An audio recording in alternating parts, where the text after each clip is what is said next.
In a speech to Republican delegates in June of 1858, Senate nominee Abraham Lincoln spoke the words that would foretell the coming war between the states. He said, "A house divided against itself cannot stand. I believe this government cannot endure, permanently half slave and half free. I do not expect the Union to be dissolved. I do not expect the house to fall, but I do expect it will cease to be divided. It will become all one thing or all the other."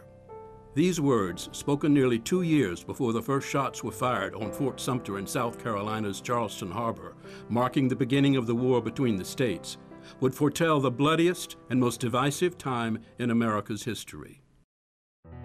We think of ourselves now as one nation, indivisible, but at that point in time, that wasn't the case. We were sectionalized, both from state-wise. People had more allegiance to their state than they did to a country as a whole. And certainly there were segments of the country, north and south, which had those individual allegiances even stronger.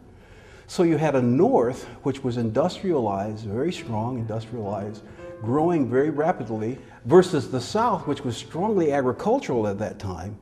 Agricultural, they owned major plantations, and even though slavery was not owned by the majority of whites in the South, all whites participated in the value of it. The value of the goods and services of slavery at that time exceeded today's gross national product. So this was a major issue. And why was all this important? It was extremely important because it was for the control of this country. Who was going to control the country? Which segment, north or south?